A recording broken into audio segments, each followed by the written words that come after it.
स्वागत करता हूँ फिर से आप सबको आपके अपने इस चैनल में। तो इस वीडियो के ऊपर हम बात करेंगे बिटकॉइन के बारे में, साथ ही में हम यहाँ पर डिटेल्स में बात करेंगे वजीरेक्स के बारे में एंड वजीरेक्स डिस्ट्रीब्यूशन के बारे में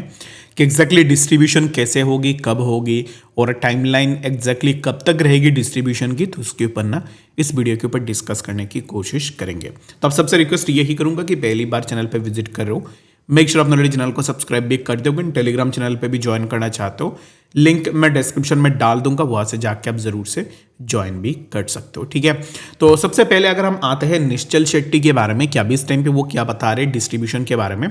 तो इस चीज़ को ना आप अच्छे से समझना कि एग्जैक्टली यहाँ पर क्या लिखा हुआ है। In order to enable distribution in the sense जो फंड्स यूजर्स के पड़े हुए हैं उन फंड्स को डिस्ट्रीब्यूट करने के लिए क्या क्या चाहिए। ठीक है,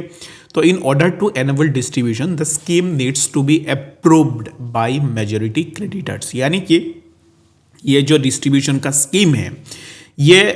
अप्रूव होने के लिए मेजॉरिटी क्रेडिटर्स का सिग्नेचर चाहिए, यानी कि अप्रूवल चाहिए। वेबसाइट में वो आपको ऑलरेडी यहाँ पर प्रोवाइड कर चुका है शायद कि एक फॉर्म होगी जहाँ पे आप जो भी क्रेडिटर स्कीम से उसको आप सपोर्ट करते हो या नहीं, तो वहाँ पे मेजॉरिटी लोगों का यहाँ पर अप्रूवल चाहिए होगा। We have submitted the scheme to the court, यानी कि सिंगापुर कोर्ट में ऑलरेडी उसने स्कीम को सबमिट भी कर दिया था। After that will enable voting, यानी कि उसके बाद वो क्या करेगा, वोटिंग एनेबल करेगा, यानी कि आप और मैं जितने भी लोग हैं हम लोग क्या करेंगे कि यहाँ पे वोट दे पाएंगे यहाँ पर स्कीम क्रेडिटर्स के लिए। ठीक है, उसके बाद if it approved by majority creditors, अगर मेजॉरिटी लोग इसको अप्रूव करते हैं then we need to wait for the court approval, यानी कि यहाँ पर स्टार्टिंग से मैं आपको बताता हूँ कि ये बात ना इतना घुमा फिरा के उसने किया है कि जलेबी जितना घुमा फिरा के होती है ना, तो सेम यहाँ पर निश्चल ने भी यही चीज़ की है। अभी एग्जैक्टली क्या बता रहा है, मैं अगेन इसको रिपीट करता हूँ ताकि आपको समझ में आ जाए कि जो डिस्ट्रीब्यूशन है ना, डिस्ट्रीब्यूशन के लिए needs to approve by majority of creditors, जैसे कि आप में जितने भी लोगों के पैसे वजीरेक्स में फंसे हुए हैं तो हम सबको अप्रूव करना पड़ेगा उनका जो भी स्कीम है उस स्कीम को। ठीक है, तो इसके लिए वजीरेक्स बता रहा है कि उन्होंने ऑलरेडी जो भी स्कीम है वो कोर्ट में सबमिट भी कर दिया है। अभी इस टाइम पे वो क्या करेंगे कि एनाबल करेंगे वोटिंग के लिए क्रेडिटर्स के लिए। ठीक है, जैसे कि आप और मैं हमारे लिए एनाबल करेगा वो वोटिंग के लिए।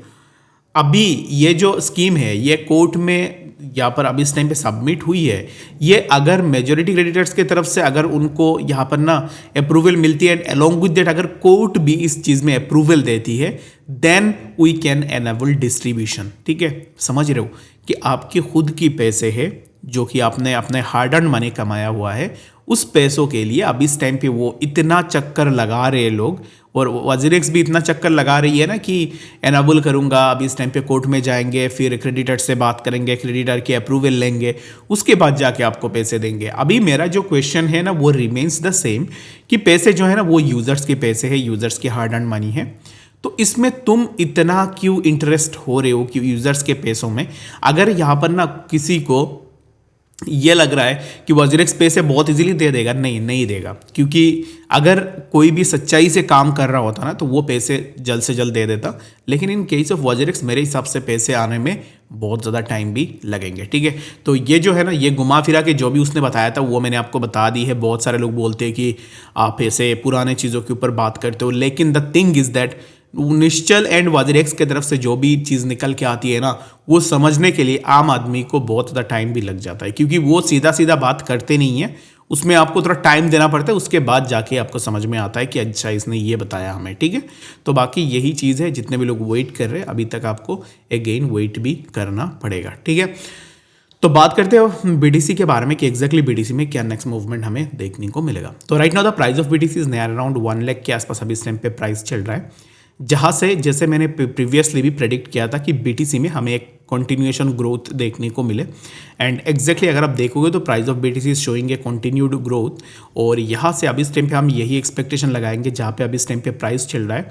यहाँ से कुछ इस तरीके का मूवमेंट का एक्सपेक्टेशन हम लगाएंगे which will be near around 1,04,000 and later on you can expect कि हमें प्राइस में सिमिलर अपवर्ड मूवमेंट देखने को मिल जाए। तो बीटीसी को लेकर अभी इस टाइम पे मैं पार्टिकुलरली बुलिश हूँ, जिसके ऊपर मैंने पहले भी आपको बताया था। एंड अभी यहाँ पर आज संडे है, वीकेंड है, जिसके कारण मार्केट में एक हमें साइडवाइज कंसोलिडेशन देखने को मिली, but again I am bullish on overall market और मेरे हिसाब से मार्केट में एक अच्छा सा मोमेंटम हमें देखने को मिलेगी। ठीक है, तो आई होप कि आपको डिटेल्स में बातें समझ में आई होगी। कुछ भी डाउट है या फिर कन्फ्यूजन है, किसी भी कॉइन के बारे में आपको डिटेल्स में जानकारी चाहिए तो उसके लिए भी आप मुझे कमेंट सेक्शन में ज़रूर से बता सकते हो। ठीक है, और यहाँ पर एक चीज़ मैं आपको बता देता हूँ कि अगर आप ट्रेड करते हो फ्यूचर में तो ज़रूर से जाकर बिटगेट को ज्वाइन करना, लिंक मैंने डिस्क्रिप्शन में ऑलरेडी डाल दिया है। ठीक है, तो मिलते हैं जरूरी अपडेट्स के साथ, तब तक के लिए गुड बाय।